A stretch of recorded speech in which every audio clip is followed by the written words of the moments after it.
Graça e paz, igreja, amém? Que grande bênção a gente estar aqui nesse momento juntos, num tempo que é para o Senhor. Quantas coisas lindas a gente já cantou, nós já podemos ouvir, nós já podemos entregar ao Senhor, que é nosso Deus, que é nosso Pai, cantar do reino dEle, cantar do quanto nós precisamos dEle, assistir esse encher da glória do Senhor no nosso meio, na medida em que estamos aqui louvando, cantando o nome dEle, erguendo um templo a Ele, falando sobre o doce nome dEle, que é, de fato, completo para as nossas vidas. Mas boa noite para você que está na sua casa, participando desse culto conosco, com os que aqui estão. E aqui é o tempo especial de nós olharmos para a palavra e ouvirmos o Senhor, o nosso Deus, falar conosco. Amém? Ore comigo nesse instante. Senhor Deus, nosso Pai, nós estamos felizes, contentes de estarmos aqui na Tua casa, louvando, engrandecendo, erguendo o Teu santo nome, ó Pai. Porque é esse doce nome que fortalece a nossa fé, é esse doce nome que nos anima, nos revigora, nos traz renovo. E é muito bom, ó Pai, adorar ao Senhor na grandeza de tudo aquilo que o Senhor tem feito por nós, na grandeza de toda a bondade que tem sido revelada, ó Pai, para as nossas vidas da parte do Senhor. E nesse instante que nós aqui te adoramos, nesse instante que nós te buscamos, nós agora nos voltamos para a Tua palavra. Nós queremos ouvi-la, nós queremos ser tocados por ela. E que o Teu Santo Espírito, ó Pai, continue a mover, ó Pai, a respeito de todo esse tema, desse assunto, da Tua palavra colocada. Que Teu Espírito me ilumine, eu sirva ao Senhor, que eu continue ouvindo ao Senhor. E cada coração aqui esteja também, Senhor, sensível ao toque, sensível a ouvir aquilo que há do Senhor para nos alimentar nessa noite. Nós oramos, nós desejamos por isso e nós clamamos por isso. E, por favor, opere no nosso meio. É assim que nós oramos, no nome santo, no doce nome de Jesus é que nós oramos. Amém. Bem, igreja, nós continuamos aqui hoje. Na verdade, encerramos um assunto do qual temos conversado ao longo desse mês de fevereiro, que é o assunto chamados para influenciar. E esse tema, ele é de grande importância para mim, para você, para todos nós cristãos, porque todos nós cristãos fomos sim chamados para influenciar. Mas, Leandro, como assim? Por que fomos chamados para influenciar? Porque nós fomos chamados para ser testemunhas de Jesus. Atos, no capítulo 1, Jesus está tendo seus últimos momentos ali com os discípulos, e Jesus dá uma ordem expressa para os seus discípulos. Ele diz assim: olha, fiquem aqui em Jerusalém, até que venha o Espírito Santo sobre vocês. E na medida que vier o Espírito Santo sobre vocês, vocês receberão poder, e vocês serão minhas testemunhas. E esse chamado de Jesus não se restringiu àqueles apóstolos, na verdade, mas na verdade ele diz respeito a todo aquele que se chama Filho de Deus, aquele que se encontra na pessoa de Jesus Cristo como seu Salvador. Desde então, desde aquele advento do Espírito lá no livro de Atos, mencionado no capítulo 2, todos somos chamados a sermos testemunhas. No direito, no ambiente judiciário, a testemunha é alguém que é chamada para influenciar. Por quê? Porque a prova que ela representa, o testemunho daquilo que ela viu, daquilo que ela se deparou, é aquilo que de fato vai fazer influência a respeito de veredito, a respeito de uma decisão. Ela é chamada, e à medida que ela é ouvida porque ela assistiu algo, ela se figura como uma prova viva. Ela é uma terceira ao fato que aconteceu, mas ela presenciou o fato. É por isso que ela detém o poder do testemunho, do poder que o testemunho dá. De igual forma, nós também, tendo sido impactados pelo Evangelho transformador de Jesus Cristo, que nos salva, nós somos, após essa experiência, chamados para testemunhar, para influenciar por meio do nosso testemunho acerca daquilo que Jesus tem feito nas nossas vidas, a respeito daquilo que temos experimentando, que viemos experimentando, a respeito daquilo que temos experimentado, a falar daquilo que temos visto e ouvido. E tudo isso constrói, sim, a importância desse grande tema para nós, como os discípulos de Jesus do nosso tempo. Então, hoje nós estamos aqui, eu quero falar com você, conversar sobre a ênfase de olhar para o papel da igreja no seu início, que é marcada por testemunhas que influenciaram, testemunhas que de fato exerceram o seu papel. Ali no capítulo de Atos 2, a igreja surge como local, como centro que reúne essas testemunhas de Jesus. E nós vamos olhar hoje para este papel e atuação da igreja como centro de conciliação e agrupamento de pessoas que são testemunhas, que estão em posse do poder de Deus que vem por meio do Espírito Santo para cumprir ali uma ordem da parte de Jesus. Antes de irmos ainda nesse capítulo 2, que você já pode ir abrindo a sua Bíblia, eu quero estabelecer algo importante aqui ainda com você.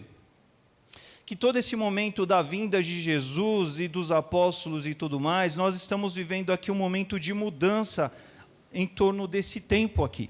O que está acontecendo? Não é?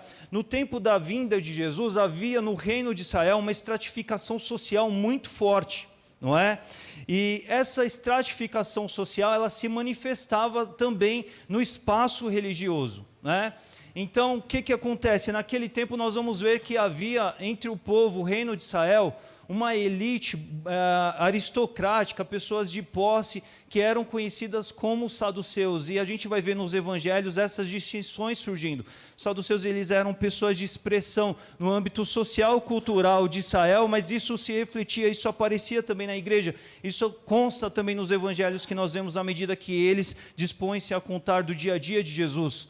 Nós vemos também os fariseus que faziam parte da elite religiosa, e compreendia quem? Compreendia os sabinos, os mestres da lei, os escribas, toda essa turma fazia parte dos fariseus.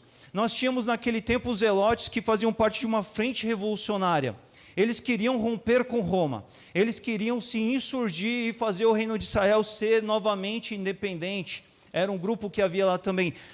Haviam os essênios que se tratavam de judeus piedosos que queriam tanto viver a santidade que eles se recluíam dos demais judeus. Eles iam para lugares afastados para buscarem a piedade dessa forma. Mas nós também podemos ver pobres e desfavorecidos que estavam à parte de todos esses grupos que eu mencionei. Nós podemos ver e entender que na realidade do reino de Israel, os estrangeiros também viviam de uma forma diferente do judeu comum, dos demais judeus que estão incluídos nesses grupos que eu mencionei aí. E por fim ainda haviam as mulheres que também eram vistas assim de uma forma diferente. Então nós chegamos diante do momento em que chega o tempo de Jesus, e é por meio do advento da sua vinda que essas distinções do povo judeu que estavam presentes na sociedade e se refletiam na prática da igreja, elas vão ser desconstruídas na realidade da igreja. E isso é algo do qual nós vamos ver hoje aqui, folheando, lendo no capítulo 2 de Atos. Então abra comigo, nós vamos ler alguns versículos desse capítulo, que foi escrito por Lucas, também o evangelista. Atos capítulo 2, nós vamos ler aqui.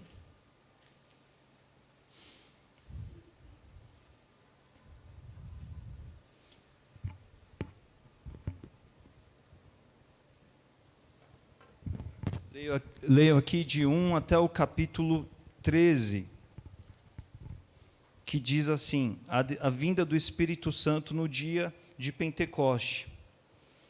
Chegando o dia de Pentecoste, estavam todos reunidos num só lugar. Quem são esses todos? São os apóstolos de Jesus Cristo. Por que eles estavam reunidos num só lugar? Porque no capítulo 1, Jesus disse assim: olha, não saiam de Jerusalém, mas fiquem aqui até que venha sobre vocês o Espírito Santo. E aí vocês receberão poder, e aí sim vocês serão minhas testemunhas. Mas antes disso, fiquem aqui e não saiam de Jerusalém. Então eles estavam todos reunidos num só lugar. E de repente veio dos céus um som, como de um vento muito forte, e encheu toda a casa na qual estavam assentados. E viram o que parecia línguas de fogo, que se separaram e pousaram sobre cada um deles. E todos ficaram cheios do Espírito Santo e começaram a falar noutras línguas conforme o Espírito os capacitava. O que está acontecendo aqui? Está se concretizando o que Jesus previamente no capítulo 1 disse que aconteceria. Né? Jesus falou, fiquem aqui até que venha o Espírito Santo, e aqui nós vemos o retrato dessa vinda, dessa dispensação especial do Espírito Santo de uma forma única, como Jesus havia antecipado. Versículo 5. Havia em Jerusalém judeus devotos, vindos de todas as nações do mundo. Por que eles estavam lá? Porque Pentecostes era uma das 3 festas que os judeus comemoravam anualmente. E em cada uma dessas festas que eles faziam, todos os judeus, os homens, eles eram chamados para estarem lá na cidade de Jerusalém para essa grande festa, para essa grande reunião. Então haviam judeus de várias localidades do mundo e era um tempo festivo. Eles tinham experimentado a Páscoa na qual Jesus havia morrido, naquela sexta-feira conhecida como da Paixão, e Jesus ressuscitou no domingo. Passaram-se aí 50 dias, que era o prazo que separava a festa da Páscoa da festa de Pentecostes. E ao longo desse tempo, os 40 dias, Jesus passou com eles e falou, esperem, aguardem. Eles aguardaram e chegou o dia que tudo isso acontecia. Aqui isso aconteceu. E aconteceu exatamente quando estava esse movimento dessa festa acontecendo lá em Jerusalém. Versículo 6. Ouvindo-se o som de tudo isso que aconteceu, dessa vinda do Espírito, dessa manifestação sobrenatural, e os apóstolos falando em outras línguas e tudo mais, ouvindo-se o som de tudo isso, ajuntou-se uma multidão que ficou perplexa, pois cada um ouvia falar em sua própria língua. E atônitos e maravilhados, eles se perguntavam, olha, acaso não são galileus todos esses homens que aqui estão falando? Porque esse pessoal que veio de todas as partes do mundo eram muitos judeus importantes, gente de alta posição, gente de uma alta proeminência na sociedade. E naquele tempo, o povo da Galiléia era um povo meio do interior, um povo meio caipira, não era um povo que era meio que assim poliglota, que sabia falar tantas línguas e coisas do tipo. Quando eles começam a se deparar com tudo isso acontecendo, eles param e falam assim, o que está acontecendo aqui afinal? Uau, olha que evento diferente, né?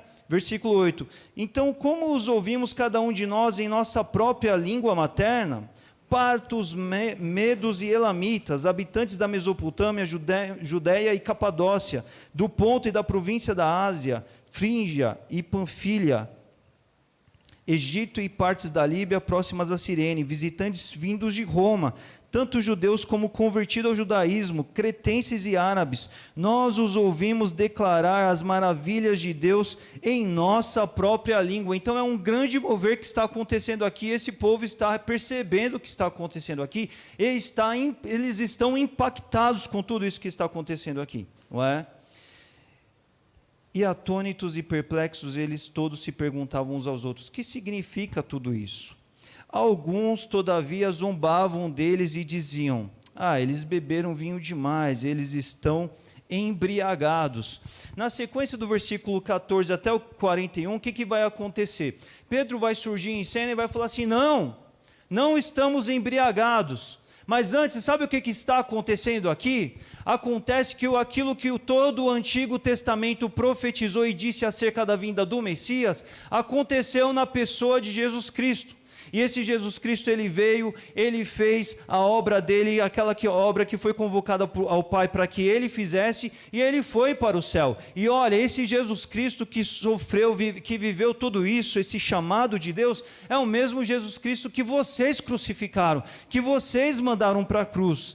E a mensagem de Pedro aqui, ela vai então ter uma chamada a respeito de conscientizar esses judeus para que eles então se voltassem para Deus, para que eles pudessem viver uma mudança nas suas vidas tal qual eles precisavam viver, para que eles se convertessem de fato, não é? E é então, mediante essa pregação de Pedro, que vai se converter aqui o primeiro contingente de pessoas ao cristianismo, que vieram a se tornar o primeiro público da igreja de Jesus na terra, a chamada igreja primitiva, formada pelos apóstolos, família de Jesus, seguidores dele, e também toda essa nova leva de convertidos que o capítulo 2 aborda aqui. Vem comigo para o versículo agora 40, nós vamos ler os últimos 7 versículos que dizem assim. Acompanhe aí comigo a partir do 40. Com muitas outras palavras, Pedro, no caso, os advertia e insistia com eles: salvem-se dessa geração corrompida. E os que aceitaram a mensagem foram batizados, e naquele dia houve um acréscimo de cerca de 3.000 almas. Pedro aqui, ele tinha pregado, não é? E nós devemos entender o transcorrer desse capítulo 2 aqui não como uma sequência imediata, porque agora ele vai falar como essa igreja desses novos convertidos começou a experimentar o cristianismo naquele primeiro momento. E ele vai dizer assim no 42, e eles quem? Essa primeira igreja, esses que se converteram, todo esse aglutinado de pessoas, eles se dedicavam ao ensino dos apóstolos e à comunhão, ao partir do pão e às orações. Todos estavam cheios de temor, e muitas maravilhas e sinais eram feitas pelos apóstolos. Os que criam mantinham-se unidos e tinham tudo em comum. Vendendo suas propriedades e bens, distribuíam a cada um conforme a sua necessidade. Todos os dias continuavam a reunir-se no pátio do templo, partiam o pão em suas casas e junto participavam das refeições com alegria e sinceridade de coração, louvando a Deus e tendo a simpatia de todo o povo. E o Senhor lhes acrescentava diariamente os que iam sendo salvos. Então esses versículos finais, eles falam sobre essa igreja que começa a se formar, a igreja de Jesus, e como era a sua prática de comunidade, liturgia e rotina nos seus primeiros dias. E olhando aqui para essa igreja original e embrionária, que eu quero cobrir aqui 3 pontos importantes aqui ao longo dessa noite aqui conosco, aqui nesse tempo de olhar para a palavra de Deus. O primeiro deles, eu quero chamar a atenção com você aqui para o perfil dessa primeira comunidade, né? Vamos lá, vamos ver como que era essa igreja. Eles se dedicavam ao ensino. Eles tinham à disposição os ensinos do Antigo Testamento e eles estavam voltados e focados na palavra de Deus. Eles estavam ali experimentando o puro ensino da palavra do Senhor. Eles se dedicavam à comunhão. Eles caminhavam juntos. Eles tinham gosto de estar juntos e de partilharem esses momentos. Eles se dedicavam ao partir do pão, e esse é o partir do pão aqui tem a ver justamente com a prática da ceia do Senhor, que faz essa vinculação à memória do Senhor Jesus, porque Jesus disse a eles: façam isso em memória de mim. Eles se dedicavam à oração continuamente juntos. Eles estavam cheios de temor a Deus, de ver os grandes feitos que Deus estava fazendo no meio deles, na medida que eles buscavam ao Senhor dentro de tudo aquilo que eles aprenderam com Jesus Cristo. E maravilhas e sinais eram experimentados pelos apóstolos. Eles mantinham-se unidos, tendo tudo em comum. Eles tinham prazer em partilhar vida. Eles se viam e estavam juntos diariamente. Eles se alimentavam juntos com alegria e sinceridade de coração, a Bíblia vai dizer. Eles estavam empolgados, animados de estarem juntos. E eles louvavam a Deus. O louvor, esse louvor que enche um templo, esse louvor que toca o coração de Deus, estava presente também na prática cotidiana deles. Eles tinham grande alegria em meio ao assistir de todos esses feitos. Eles tinham uma grande alegria de estar juntos, e eles louvavam a Deus com coração sincero. E eles causavam diferença onde eles estavam. A Bíblia chama aí que eles caíam na graça de todo o povo. E à medida que todo esse processo vai acontecendo, o Senhor acrescentava novos e novos e novos e novos, e a igreja incendiava. A igreja, ela fervia de novas pessoas querendo experimentar tudo isso, essa grandeza de tudo isso que está acontecendo aqui. E deixa eu perguntar para você, gente, que igreja é essa, não é? Que igreja impactante é essa? Que é uma igreja tão nova, tão recente, a gente pode dizer assim, está vivendo uma coisa tão grande assim. Porque se você tem muito tempo de igreja como eu tenho, na medida que você lê essa lista, eu tenho certeza que nós já vivemos expressões disso, e a gente sabe o quanto é bom viver igreja nessas medidas, nessas proporções, nesses aspectos. E quando a gente olha para uma igreja que em tão pouco tempo está vivendo tudo isso, a gente fala: uau! E às vezes a gente pode até se perguntar assim: puxa, mas que impacto todo é esse em tão pouco tempo? E sabe qual que é a resposta fantástica disso? Tudo isso aconteceu porque eles obedeceram a Jesus. Tudo isso aconteceu porque eles se dedicaram a ser testemunhas de Jesus. tudo isso aconteceu porque eles multiplicaram para as outras pessoas aquilo que eles haviam experimentado com Jesus. Porque Pedro, eles ficam cerca de 10 dias calados em Jerusalém, mas quando vem o Espírito Santo, vem poder, e Pedro ele vai lá pregar para um monte de gente de todas as partes do mundo a respeito do Antigo Testamento, a respeito das verdades de Deus. E ele vem falar sobre essa grandeza do Messias que havia chegado.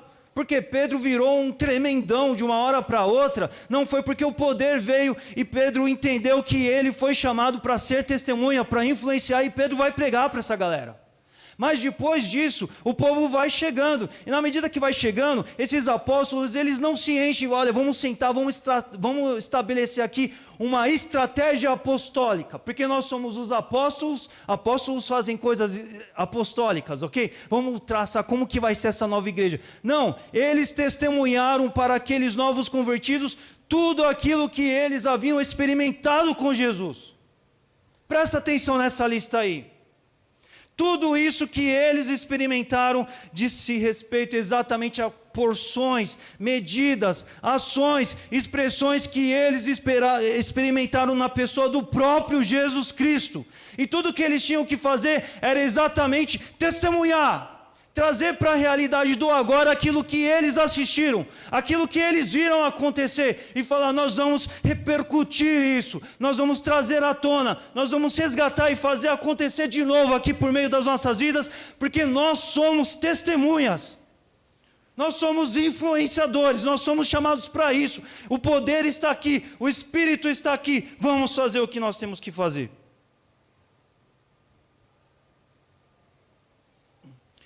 Segundo ponto, o fantástico disso é que na medida que você se dispõe a experimentar a influência, esse processo ele vai se multiplicando, ele é cíclico, ele vai se repassando.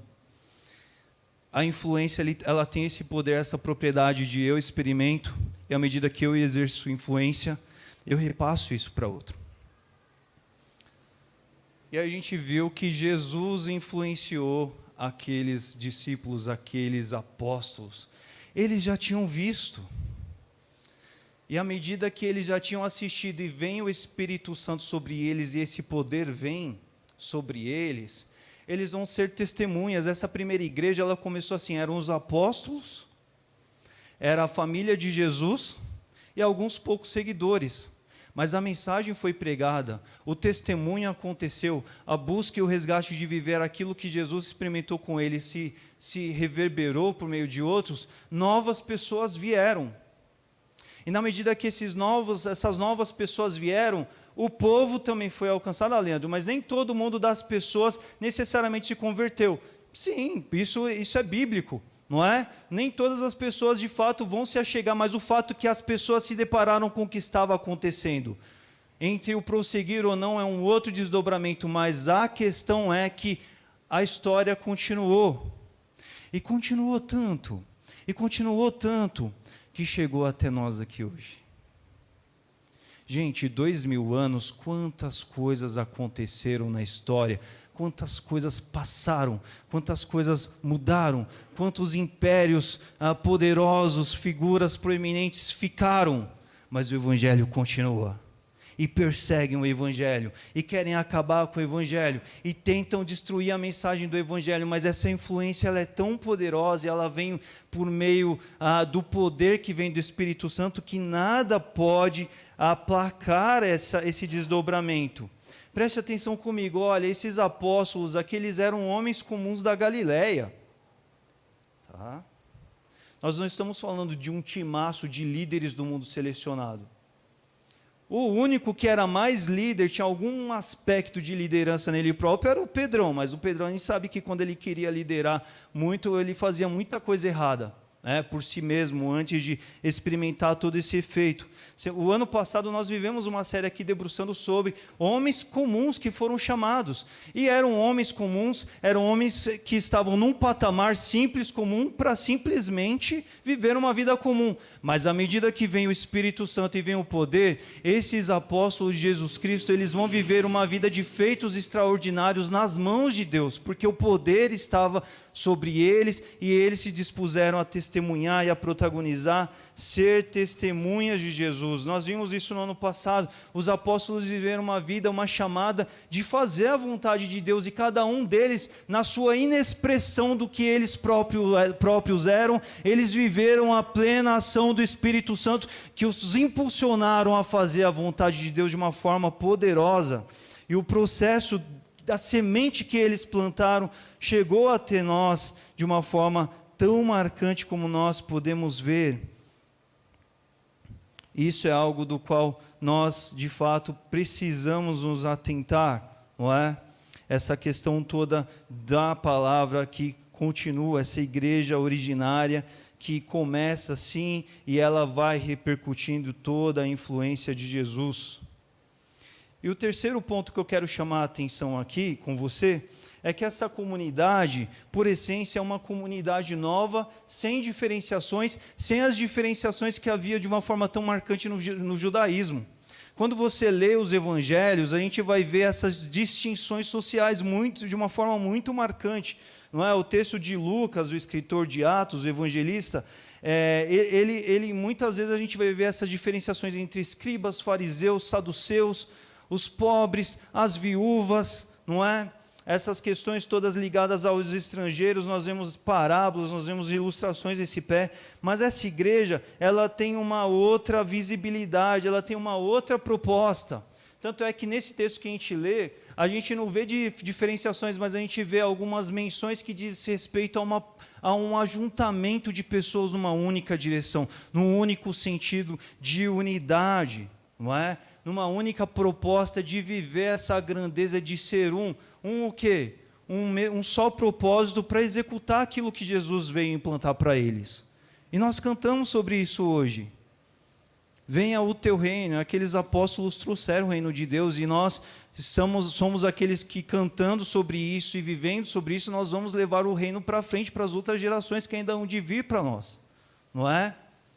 Isso é algo muito grande. Mas, Leandro, o próprio livro de Atos vai mostrar que depois alguns problemas surgem. É verdade. Por quê? Por causa do homem, não por causa do modelo de Jesus. Porque o modelo de Jesus é claro, é definido, que é um povo santo de todas as raças, tribos e nações que, por meio da pessoa de Jesus Cristo, alcançando nele o seu Senhor, vão viver essa nova vida de viver a igreja, de viver o modelo de Deus para o seu povo, que nós nos deparamos na realidade do Novo Testamento. Isso é algo muito marcante. Quero partir aqui com você aqui para algumas aplicações aqui nessa noite, que nós vamos trazer para a nossa realidade particular, não é? Algo muito legal que nós podemos depreender desse texto aqui é uma aplicação direta, é a realidade de ter Jesus por nosso influenciador, não é? Porque, olha, repara comigo, o que foi poderoso na vida dos apóstolos? Foi o que deles mesmos poderiam dizer, poderiam fazer, poderiam protagonizar por si próprios? Não. Eu já digo e já te respondo que não, porque eles eram homens que falhavam muito ao longo das suas trajetórias de vida, inclusive juntos e assistidos e em contínuo estado com Jesus. Mas é à medida que o Espírito Santo vem sobre eles, e esse poder vem, e eles se comprometem a isso, toda essa obra acontece, não é? E a minha colocação aqui para nós, aqui nessa noite é, o que nós temos à nossa disposição? Todo aquele que um dia fez uma decisão na pessoa de Cristo Jesus para ser o seu único e suficiente Salvador, é aquela pessoa que biblicamente nós entendemos que recebe o Espírito Santo de Deus. E o que nós vemos aqui, o que nós vimos aqui hoje na Palavra de Deus, é que quando o Espírito Santo de Deus vem, o poder vem. O poder para quê? Para a gente arrebentar com um monte de coisa, ser quem a gente não era, no nosso sentido egocêntrico de pensar, que é mundano? Não tem nada a ver com isso. Nós recebemos poder para testemunhar daquilo que transforma vidas, daquilo que resgata o homem das trevas e o conecta de novo ao Pai. Nós recebemos poder para testemunhar daquele que é o nosso modelo, que é o nosso mestre, que nos aponta para Deus e nos tira do lamaçal das trevas, para a gente viver a nova vida de Deus, com Deus. Não é? Isso é algo que nós devemos pensar nisso tudo, né? Os apóstolos viveram sim Jesus por influenciador, por meio do Espírito Santo que veio e acrescentou poder na vida deles para testemunhar. E quanto a nós? Jesus é a nossa salvação, o Espírito Santo está sobre nós, o poder para testemunhar também está sobre nós. Nós temos a Bíblia aqui que conta, que relata, que nos apresenta Jesus, nosso mestre, para ser nosso guia, nossa fonte de conteúdo, nossa fonte de referência de quem Jesus é, como Jesus pensava, como Jesus olhava para as pessoas, como Jesus se reportava ao Pai, como Jesus vivia a sua vida na terra. O nosso modelo está aqui, nós temos esse vasto repertório para olhar, para entender Jesus, quem Ele era e testemunhar isso adiante para o mundo. Mas é só isso? Não apenas isso. Nós temos também muito que testemunhar a respeito do quê? A respeito do que Jesus fez nas nossas vidas. Porque Ele fez, não fez? Amém? Ele fez na minha vida. E detalhe, Ele não só fez como Ele continua fazendo. E se o Evangelho ele é bom na sua vida, se o Evangelho ele é algo que traz esse renovo, como não falar disso? Atos vai mostrar os apóstolos intrépidos. A rapaziada lá chega para Pedro, lá para a turma lá depois, e fala assim, vocês precisam falar disso aí que vocês estão alvoroçando muito, igual a gente viu na mensagem de dois domingos atrás, né? É muito alvoroço. E a resposta é, como nós vamos parar de falar sobre o que nós temos visto e ouvido? Porque Pedro e os demais apóstolos, eles viram o poder de Deus se manifestar na pessoa de Jesus Cristo, mas não parou ali. Depois eles continuam a ver o poder de Deus continuando.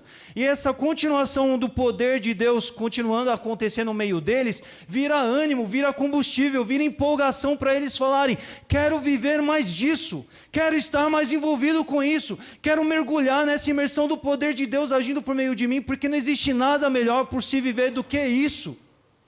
Não podemos deixar de falar daquilo que temos visto e ouvido, porque Ele tem agido no nosso meio. Ele tem feito ainda grandes coisas, Ele nos deu salvação, nós vimos os seus feitos no passado, mas Ele continua agindo no nosso meio. Jesus nos tirou das trevas, a Bíblia nos apresenta a pessoa de Jesus, e Jesus tem ou não tem feito grandes coisas nas suas vidas? O que acontece é que muitas vezes nós nos afastamos, nós não queremos sacrificar o nosso ego para viver a grande vida do Senhor, porque esses apóstolos aqui, eles mergulham nesse propósito de vida. Eles falam, eu não vou viver mais para mim, como Jesus ensinou, eu não vou mais viver mais para mim, mas eu vivo para viver a vida de Deus, para viver o exemplo de Jesus Cristo, para testemunhar. E de fato, esse é um aspecto marcante que precisa estar sobre nós. Nós temos vivido isso. Jesus é o nosso grande influenciador, aquele que marca o nosso passado e que tem marcado o nosso presente, para nos dar essa gana de testemunhar sobre quem Ele tem sido, sobre o que Ele faz, sobre o que Ele promove nas nossas vidas. Sobre dias fáceis, sobre dias felizes, mas sobre circunstâncias difíceis também, sobre temporadas imensas, sobre pandemia. Sobre tudo isso, Jesus ele continua agindo, e a respeito das nossas vidas, nós temos tido o prazer, a alegria, essa gana, esse ânimo, essa empolgação de falar, de testemunhar a respeito desse nosso Senhor das nossas vidas. Seguinte, outro aspecto, nós vemos aqui também um modelo muito lindo da igreja primitiva ser igreja segundo o propósito do Senhor. E isso aqui é tudo aquilo que Jesus viveu com os apóstolos, e depois eles replicaram. E a grande pergunta para nós aqui nessa noite é, esse modelo de ser igreja também está para nós hoje? E aí deixa eu te chamar a atenção, não estou falando se a sua igreja, se a nossa igreja, se a minha igreja, se ela está... É muito mais do que olhar para essa lista e pensar assim, nós, a igreja. Mais profundo é pensar, você, igreja. Porque a igreja, ela é a reunião dos salvos. e como você, salvo, como você, igreja, vive a igreja. Essa igreja aqui que nós lemos aqui, ela é marcante, nós vemos isso, empolga a gente de ler essa igreja, não é? Todas as vezes que eu leio esse texto, eu fico pensando, uau, que igreja! Era uma igreja que tinha prazer no ensino da palavra de Deus, no estudar da palavra de Deus, no ler a Bíblia. Você tem esse prazer hoje? Hoje nós temos a Bíblia em papel, nós temos no celular, nós temos no tablet, na internet, nós temos multiplataformas da palavra de Deus. E temos esse prazer de buscar, de se experimentar, de trazer esse acervo precioso da revelação de Deus, da história da revelação para dentro do nosso coração, para que a gente não erre o alvo, para que a gente não fale, para que a gente não peque, para que a gente faça a vontade de Deus e para que a gente testemunhe Jesus. Porque como você vai testemunhar sobre alguém que você às vezes nem busca conhecer, não é? Que tipo de igreja você é? Você é a igreja comprometida em viver a comunhão? Isso é um grande embate e dificuldade para o nosso tempo.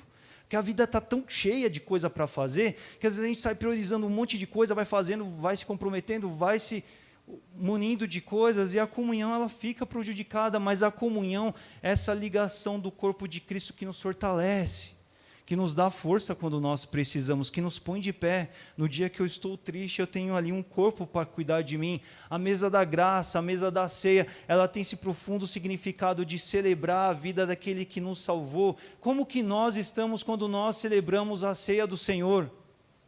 Nos primeiros séculos, a ceia do Senhor era uma grande festa, era uma grande lembrança de pensar o que Jesus tinha feito, e existia aquela grande expectativa de Ele vai voltar, esse grande fervor de falar assim, uau, nós vamos ver Jesus de novo. Mas nosso tempo já vive assim, a Bíblia fala, mas quantas vezes a gente nem se lembra disso, esse conceito da volta de Jesus, de desejar um noivo, da igreja desejar um noivo. Isso é algo que está apagado ao longo da história, tem se apagado. Mas eu, você e a igreja, nós desejamos por isso. Pensar às vezes na realidade da morte é algo que só nos apavora porque vai nos tirar daqui? Ou nós vivemos essa realidade espiritual de filhos de Deus que um dia sonham se encontrar com o Senhor? Eu não estou falando de desejar a morte, mas eu estou falando que temos uma missão para testemunhar enquanto estarmos aqui, e a nossa vida está 100% nas mãos de Deus. E quando chegar o momento, Ele na sua soberania definirá. A nossa vida, o grande especial para as nossas vidas não é uma vida terrena. Aqui é a antessala do que a gente vai viver na eternidade. Temos esse apreço, esse gosto de orar, de falar com o nosso Pai. A gente tem conversado bastante com o Lutron sobre isso, sobre o quanto temos vivido um relacionamento íntimo com o Senhor. A vida de oração faz parte da comunicação com Deus, é uma volta com Éden, é uma volta de ter Deus agora, porque por meio da pessoa de Jesus Cristo, nós não precisamos de alguém para orar por nós, para interceder por nós. Ele está diante de nós, Ele está conosco sempre. Enquanto você dirige, enquanto você está na sua casa, trabalhando, fazendo o que quer que seja, Deus está ali, e ali em espírito, no poder do Senhor, do Espírito Santo, você pode falar com Ele, você vive isso. Essa alegria, esse prazer de falar com o Senhor, de experimentar o temor, essa submissão prazerosa a um Senhor que pode todas as coisas, conhece todas as coisas, está em todos os contextos e te ama como ninguém ama. Você tem enxergado os feitos do Senhor? Porque enxergar os feitos do Senhor nos leva a querer viver mais deles.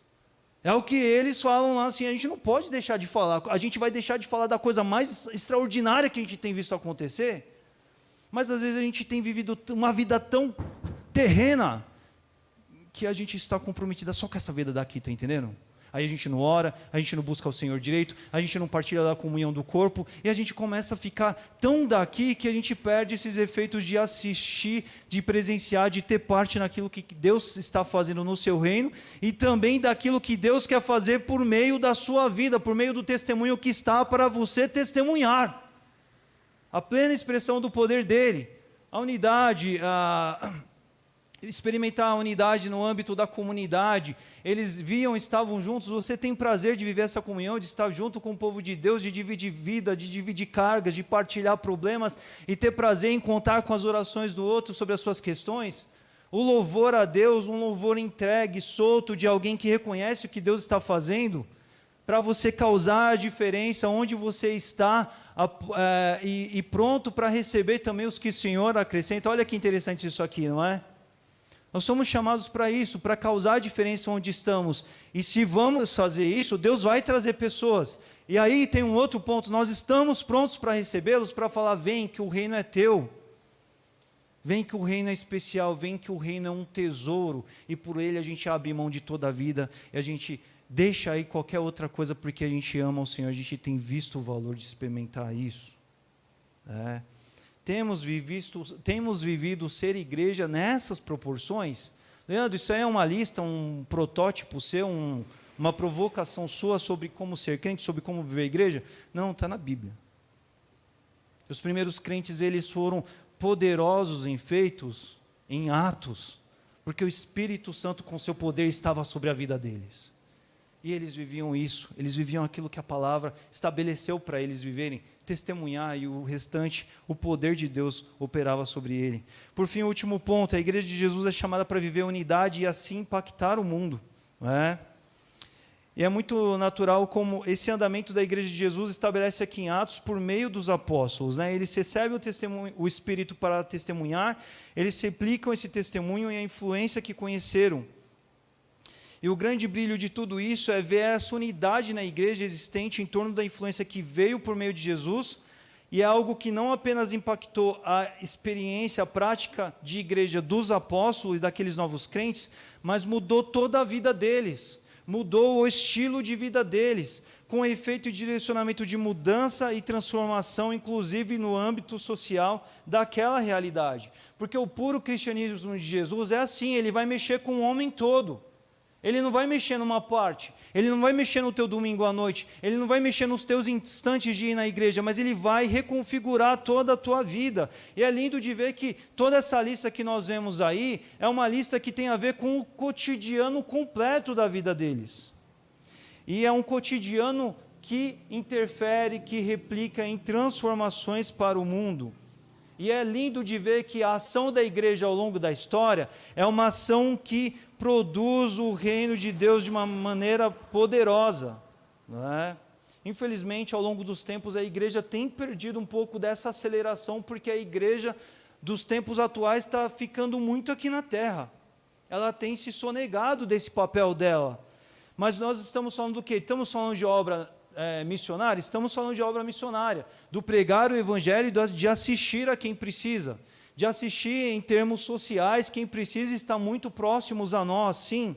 Mas a igreja, ao longo de toda essa temporada, é a igreja que abriu hospitais, é a igreja que abriu escolas, é a igreja que fundou universidades, é a igreja que estabeleceu a escola bíblica dominical para ajudar crianças analfabetas que não tinham acesso à educação, é a igreja que se mobiliza porque ela entende o papel do que ela tem a fazer e ela não se nega a isso. Boa parte das casas de recuperação de viciados que existem no nosso país hoje são sustentados, são mobilizados pela igreja, por exemplo, porque a igreja é aquela que fala assim, como eu vou desistir deles se um dia Jesus não desistiu de mim? Isso é graça que você experimentou e é graça que você é chamado a experimentar para os outros também. Mas essa igreja, sob a liderança de meros pescadores da Galileia, é uma igreja que aglutina todo mundo, ela não faz diferenciações. Aqui tem gente erudito, aqui tem sábio, aqui tem mestre, aqui tem pescador, aqui tem gente que é inculto, aqui tem gente de todos os perfis e configurações. E ao longo da história a igreja tem vivido essa marca da sua multiplicidade do seu público. Mas isso não importa, porque a única coisa que importa é aquilo que não tem a ver com ninguém, que é o poder de Deus. O poder de Deus que se move para salvar, para abençoar, para alcançar o homem. Isso vem por meio da obra que Jesus Cristo faz e da capacitação depois que o Espírito Santo atribui para que a gente testemunhe. E a respeito de todas essas coisas, nós devemos perguntar assim, não é? Enquanto igreja pessoal que você é alguém aberto, pronto para todos instintivamente, não é? Transformação na vida, no estilo de vida, transformação no âmbito social, além de si mesmo, não é? Para todos os níveis que não porque não conhece níveis. Essa é uma realidade da igreja. A igreja ela é para todos os níveis porque ela não conhece níveis. Porque o único nível que a igreja conhece é: todos pecaram e carecem da glória de Deus. E aí na pessoa de Jesus Cristo, nós alcançamos salvação.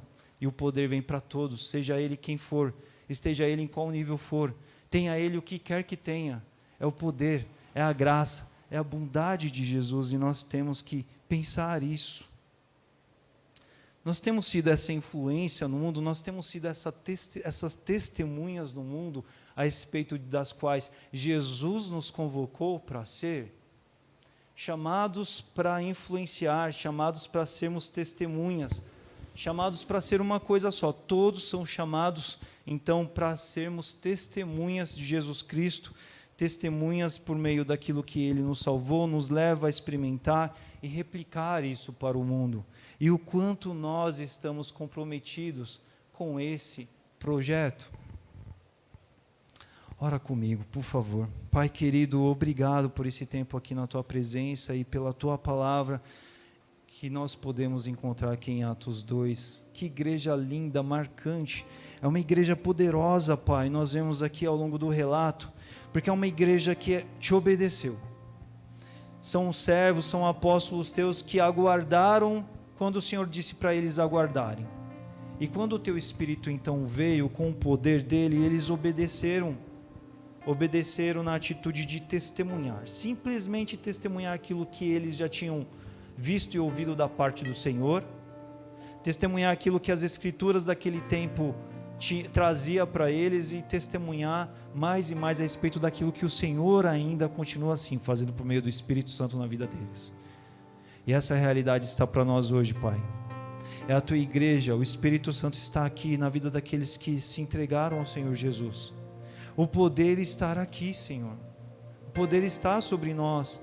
E capacita o Teu povo a sair da omissão, Pai, a sair da condição de tantas vezes comprometerem com questões daqui e não exercerem o seu papel de testemunhar. Porque nós fomos chamados para influenciar o mundo, para salgar, Pai. Nós fomos chamados para testemunhar sobre as grandezas da luz que temos vivido na Tua presença. Não dá para viver outra vida dessa. E naquilo que barreiras, naquilo que muralhas às vezes, ou enganos, ou névoas têm tirado a nossa visão desse foco, que no nome de Jesus o Teu povo seja renovado, seja reconfigurado, seja transformado, seja retirado, Pai, toda leva de distração, para que a gente cumpra o nosso chamado de testemunhar, de influenciar o mundo com o precioso perfume da pessoa de Jesus Cristo. Porque onde Jesus Cristo está, os Teus feitos, a Tua memória, aquilo que Ele foi e aquilo que Ele ainda opera por meio das nossas vidas, por meio do poder do Espírito Santo, onde tudo isso está, há renovo, a vida, a bondade dos céus eterna, é o céu na terra, e nós queremos viver isso e replicar isso para o mundo. Nós assim suplicamos, Senhor Jesus, no doce nome de Jesus. Amém.